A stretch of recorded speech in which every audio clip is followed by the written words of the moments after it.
The term pom-pom comes from a French word pompon, a small puff of fabric, feathers, or whatever.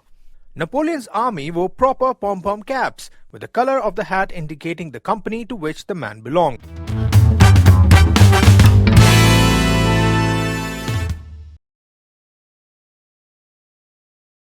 After the harsh summers come winters. Time to get into our favorite sweater, jacket and woolen cap and step out, embracing the chilly winter air. But have you ever noticed those pom-poms on top of the woolen caps? Do these pom-poms serve a purpose, or are they just for decoration? Well, believe it or not, there's a reason why we have that spherical smush of wool on the tippy top of your head. That ball, that burst of joy. Pom-poms have a long history. The origins of the pom-pom hat can be tracked back to a very long time ago in Scandinavia. The practice of clipping flowers onto a cap is thought to have been used since the Viking age. In a figurine discovered in 1904 on the farm Rällinge in Södermanland, Sweden, a Viking deity, Freyr, or what is usually assumed to be Viking god Freyr, is represented wearing a headgear or helmet with a pom-pom on it.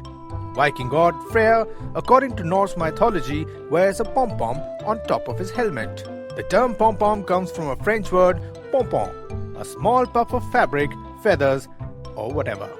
Napoleon's army wore proper pom-pom caps, with the color of the hat indicating the company to which the man belonged. Until the 19th century, Scottish Highland battalions wore pom-poms on their Balmoral bonnets as part of their costume. The color of the pom-pom in people's cap was used to determine their social status in European countries. Knit caps with pom-poms were also used by sailors in the 18th century. They used these hats to avoid hitting their heads in the confined quarters or when the waves were rough. But why are we suddenly wearing pom-poms now? Adding a pom-pom to clothing was a cheap way to dress up during the Great Depression, and pom-poms became increasingly fashionable. Floppy beret, topped with a bright red pom-pom known as torry, became popular in Scotland during the Great Depression as a decorative item. In comparison to tassels and jeweled trinkets, the pom-pom was a cost-effective ornament since it could be made from spare yarn. Then, according to an incredible number of websites, pom-pom hats gained popularity again in the 1960s because Michael Nesmith of the Monkees wore one. Pom-poms were fashionable in the 1970s, in the 1980s, and they continue to become an essential feature of woolen caps even today.